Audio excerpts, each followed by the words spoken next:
You want him a Benny Rooster for something? I sure do, Elly. I just heard that Jane Hathaway is sick of bed, and I want to cook her up a nice big pot of chicken broth. Well, that's not... Granny, you ain't fixing to cook Earl. Oh, of course not, Elly. But I figured you could turn him loose in the neighborhood, and he just might bring home a plump little hen. Good-looking little fella here, Earl. Well, Granny, I don't reckon Earl wants you to cook none of his sweethearts neither. Well, maybe you're right. Just turn him loose outside. And if a chicken hawk shows up, Jethro can bag him.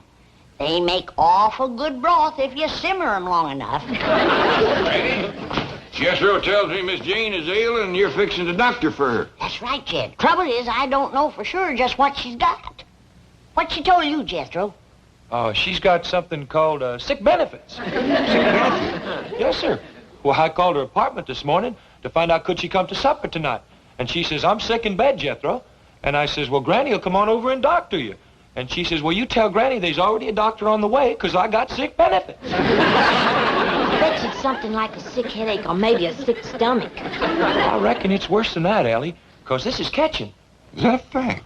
Yes, sir. Miss Jane says pretty near everybody that works down at the bank has got sick benefits. That's because they don't wear ass-affinity bags. Appears to me like Mr. Drysdale got himself a heap of trouble down to the bank.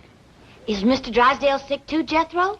No, I asked Miss Jane that. And she says the executives, that's the higher-ups, like the vice presidents, they don't have sick benefits. Probably because they eat better and they get more rest. And they wear ass-affinity bags around their neck. Well, I reckon we all ought to pitch in and help Mr. Drysdale. He must be mighty short-handed down to the bank. Well, I can help count the money.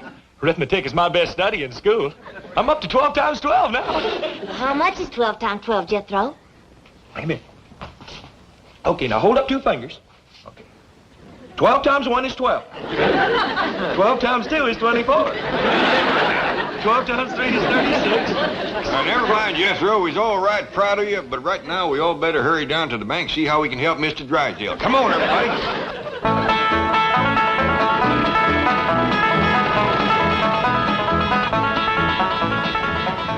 I'll go in first. The rest of you wait here. How come? We don't know how catching that sickness is. Miss Hathaway, how can you do this to me? Now, you know the bankers' convention is in town, and I'm making the keynote speech. Well, you haven't finished writing it for me. Now, listen, couldn't you come in today and be sick tomorrow? 103 fever. Well, I'll turn on the air conditioning. Don't pay any attention to Dr. Murphy. I know him. He's trying to make a big thing out of this so he can collect a big fee. Oh, fine, Doctor. I knew you were there. That's why I made a joke about it. Huh? Oh, of course. Certainly. Yes. Keep her in bed. Goodbye, Doctor. Come in. Hi there, Mr. Drysdale.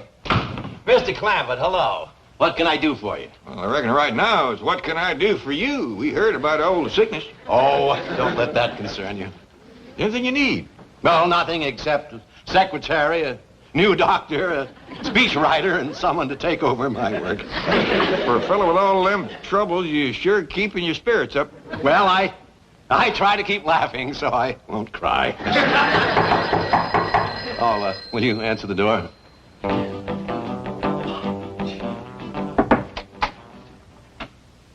Oh, howdy, young feller. You want to see Mr. Drysdale? Yeah. Come in, come in. No, not today. Now, leave me alone. See you later, Mr. Drysdale. Yes, and thank you so much. Just being neighborly. Who was that? Never mind him. Who are you? Oh, we met the other day when I started to work here, Mr. Drysdale. I'm the new teller trainee. My name is... What do you want? Well, sir, I noticed that you were without a secretary, and, well, I thought I might be able to help. You take shorthand? Oh, I don't mean me, sir. However, there is someone from the secretarial pool that I'd like to recommend. Oh? Who?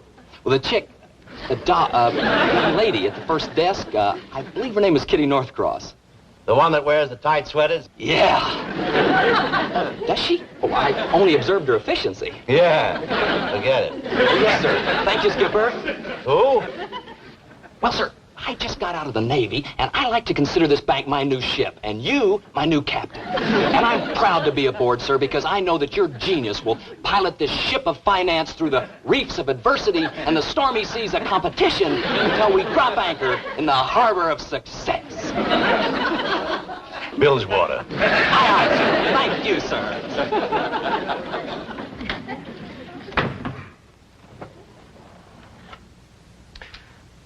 And now to continue my speech. Gentlemen, it is my observation that a bank is like a ship. Its president, the captain. It is his responsibility to pilot that ship through the reefs of adversity and the stormy seas of competition until he drops anchor in the harbor of success. At this point, take a sip of water and wait for applause.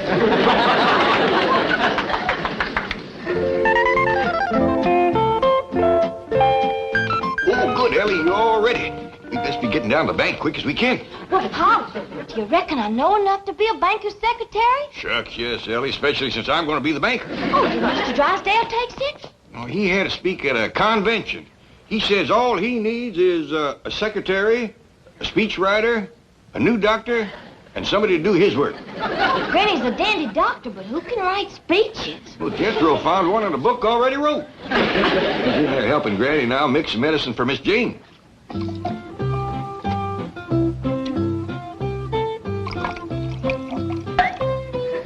Now my secret yarb.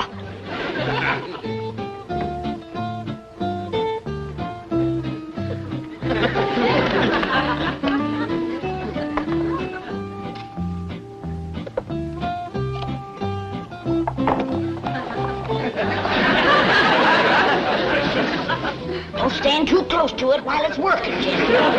That'll cure Miss Jane, huh, Granny? It'll cure anything. I gave it to a sick horse one morning. That afternoon, he won a race. You doctored a racehorse? No, plow horse. He never raced before. Granny, Jethro, Pop says let's get it going. Come in, Elly. You got your speech for Mr. Drysdale? Yes, ma'am. One of the greatest speeches ever wrote. 7 years ago, brought forth to this continent a new nation, conceived in liberty and dedicated to the proposition that all men are created equal. My dingies, that's a dandy speech. I'm proud of you. I didn't write it. That was written by Abraham Lincoln, the president that whooped the South. South was not whooped. Granny, General Lee surrendered to General Grant. He did not. General Lee figured that Grant was a blacksmith, and he handed him his sword so he could sharpen it. And don't you ever forget it.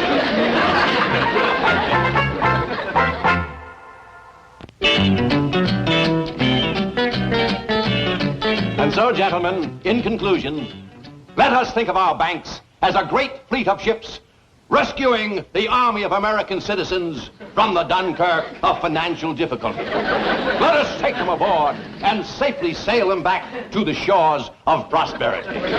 Gentlemen, bon voyage.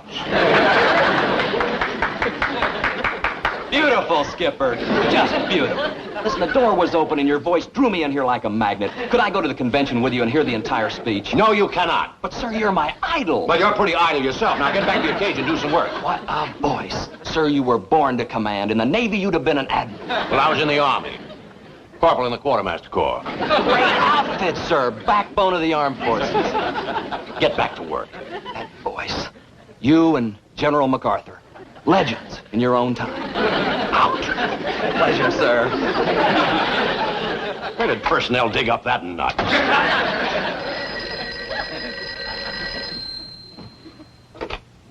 General Drysdale. Right there. Oh, hello, Margaret. What? You want me to pick you up at the beauty shop when? But, dear, you know I'm making the keynote address at the bankers' convention. All right, darling, I'll cut it short.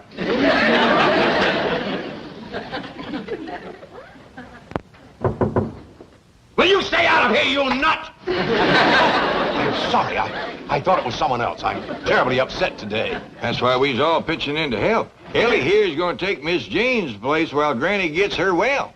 No, you don't have to do that. Oh, it's no more than any neighbor'd do. Well, I do appreciate your kindness. I'm running late, so please make yourself comfortable. See you later. Oh, Mr. Drysdale, here's your speech. Oh, I did forget it, didn't I? Thank you, Jethro. You're welcome. Well, goodbye, all, and thanks again. Bye. Bye. He's gone, Pa. Reckon you in charge now. Are you going to take his place, Uncle Jed? Sure gonna try. Well, sit down to your desk and go to banking. I want to see how you do it. Me too.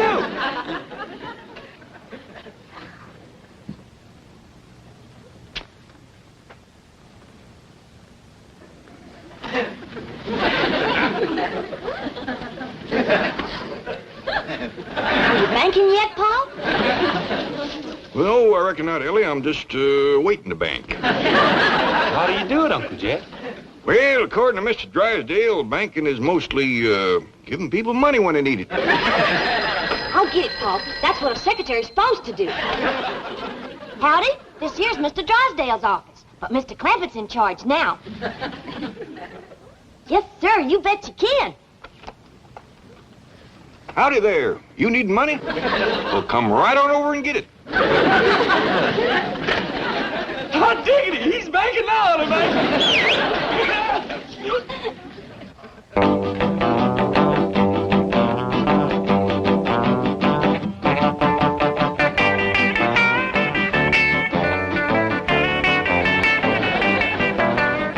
Come in, North Cross. Gee, Mr. Billington. Just call me Bob, doll. Was this going to be my new office? Bob Doll? Could be, honey. I've been speaking to Milburn about you. Milburn? The president, baby, the president. Oh, Mr. Drysdale. Had a girl, oink. Oink? Just a term of affection, doll. It means I'm a hog about you. Oh, that's cute. I think. Swell. Now, listen, about tonight, this apartment where you live, can you cook there? Well, I don't know. I've never tried. You have a stove? I think so. Well, how about a can opener? Oh, I know we've got one of those. I used it the other night to open a bottle of wave set when we did our hair. Mother and me. Your mother lives with you? No, I live with her. Swell. Rescuing the Army of American citizens from the Dunkirk of financial difficulty. Let us take them aboard. That's enough, Jethro. No wonder Mr. Drysdale needed himself a speechwriter. That's pitiful. I didn't understand it. Me neither, and I'm a banker. Well, I reckon I'd best get out to Miss Hathaway's desk. But I ain't sure I know what to do. Well, just watch others, Elly, and do like them. That's the way we learn. Yes, sir, Pa. Now, listen, honey, is your mother going to be home tonight? Oh, we're going to set our hair again. Well, hello there. Hello there. Well, she's sitting at my desk. Get lost, honey, huh? But Bob, doll. Billington. Oh, Mr. Billington. Wait, in the vault. Well, what about tonight? Can I tell Mom you're coming by? Not tonight, honey. I don't need my hair set.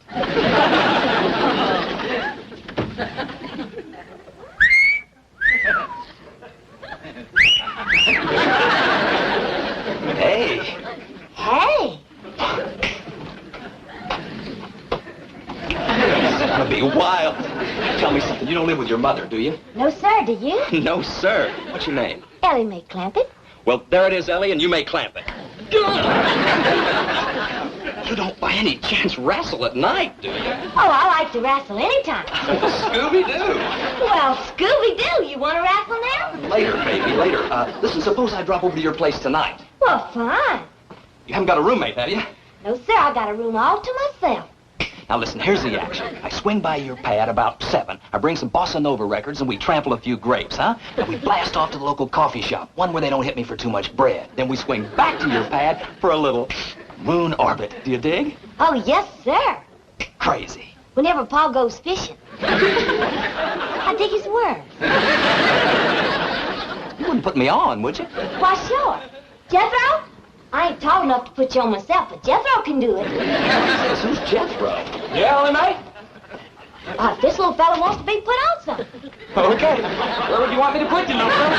Oh, I'd like to be put on your list of friends. Mr. Drysdale's office, but he ain't here. I got it, Elly Mae. Howdy there. This is Jed Clampett speaking. Can I do some banking for you? Oh, howdy, Miss Drysdale. You want to get picked up over to the beauty shop? Well, I can send Jethro right over in the truck. No, your husband ain't here. He's over to the bankers' convention making a speech Jethro give him.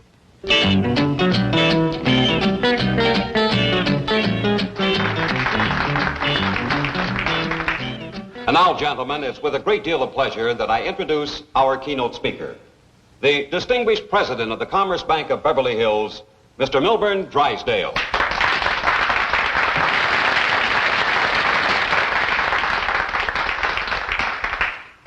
Fellow bankers, 7 years ago, our fathers brought forth upon this continent a new nation.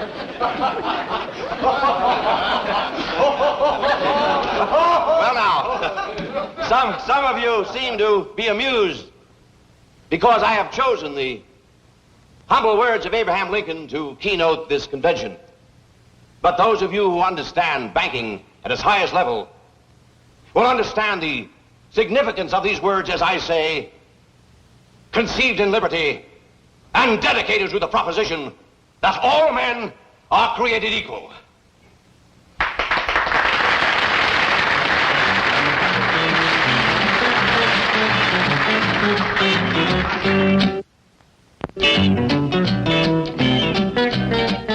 Paul, this here's Mr. Wilson, the man that called you about borrowing money. Well, howdy there, Mr. Wilson. I'm pleased to meet you. Sit down a spell. Well, thank you, sir.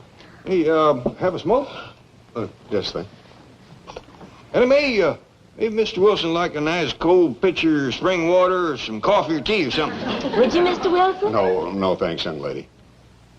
You look all tuckered out.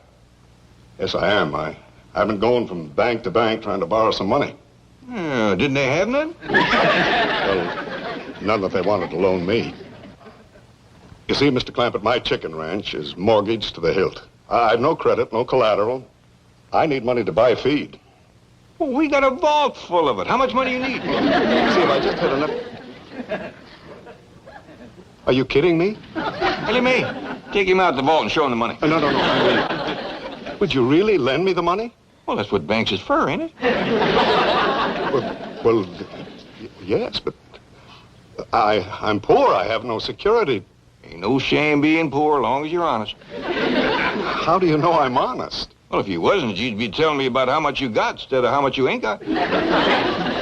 Mr. Clampett, I've never met a banker like you before. Oh, shucks, Mr. Drysdale can outbank me any day in the week. He must be a wonderful man. You bet he is the best banker around here. Now, how much money would you like to have? Well, sir, I really need $5,000, but I can squeeze by on 3 or 4. Elly Mae, go fetch this man $5,000. Yes, sir, Pa. Bring him a cup of that cider that Granny sent down to ward off sick benefits. Doggone if he don't look like he's coming down with it. Okay, Pa. Now for my secret yarb. What is your secret yarb, Granny? Oh, I dasn't tell you, Jethro. Why, if that was to ever fall into the hands of the enemy, the North could win the war. Told you, Granny, they done won it. No such thing. We's just laying back letting them think they did. One of these days when they ain't looking, we's gonna jump them. You gotta believe me, the South done got whooped. You go cut me a hickory switch and meet me in the woodshed, and I'll show you who got whooped. That's another thing I keep telling you. We ain't got no hickory tree and no woodshed. That's right. I guess I'm getting old and feeble. Yes, ma'am. Well, open your mouth and close your eyes. And Granny's going to give you a little surprise. Oh, good. Swallow that.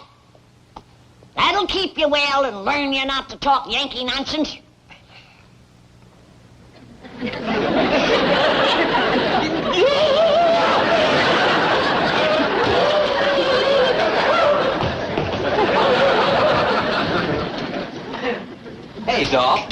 some square put the bite on your old man for a gang of bread. Well, he laid $5,000 on him. Oh, you mean Mr. Wilson? That's a cat. How'd he get it? Well, he told Paul he needed it for his chickens. You're kidding. What would chickens do with all that money? It was for Mr. Wilson to buy feed. He's got a chicken ranch. And your dad gave him $5,000 for chicken feed? Well, sure. Paul's got $35 million. $35 million? And he likes folks that raises critters. Do you think he's got time to see a young critter raiser? Well, sure. Go on in. I'll dig you later. Mr. Clampett, sir, my name's Bob Billington, and your lovely daughter told me that you could spare me a few moments of your valuable time.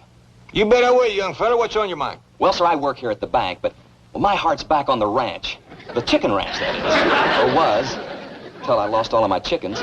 Sweet little critters. How'd you lose them? Well, sir, I'm not sure. I just woke up one morning and they were gone. I guess one of them left the gate open. What kind of chickens were they? Just regular kind, you know, with the wings and the feathers and those crazy-looking feet.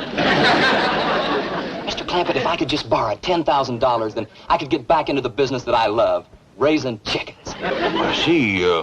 How many chickens you want to start with? Oh, about $10,000 worth. How many roosters? Oh, no roosters, just chickens. These days, you gotta specialize. Elly May? Oh, howdy, Mr. Drysdale. How was your speech? Sensational. The high point of the convention. Listen, did a man named Wilson come in here to borrow some money? Yes, sir, and Paul gave him $5,000. Oh, bless him. That's what did it. Did what? Got me named Banker of the Year. They're putting a plaque in the lobby calling this the bank with a heart. How come? Well, 6 banks were secretly nominated for the honor. Wilson went to each bank, and this is the only one that gave him money. Well, that poor man needed it. Wilson? Oh, he's the biggest poultry rancher in the world, and a stockholder in all 6 banks. Oh, is your wonderful father still in there? Yes, sir. How about it, Mr. Clampett? I'm going to give you just what you need. Great, lay it on me. A little advice. Get back to your job and forget about chickens. You were born to command, sir. The voice of authority, the greatest I've ever heard. What about me? You are the only one who cuts him, Skipper. What a privilege it is for a young fella like me to see 2 great leaders together. It's a summit meeting, recreated. Out of my office, out of my bank. You're fired. You're an irresponsible loafer. May I give you as a reference, sir? Pleasure having served under your command, sir. Granny, this here's Mr. Billington, and he wants to court me. Is that true, young fella? It ever love it is, Granny. And you got sick benefits? Loaded with them. Open your mouth and close your eyes, and Granny will give you a little surprise. Swallow this.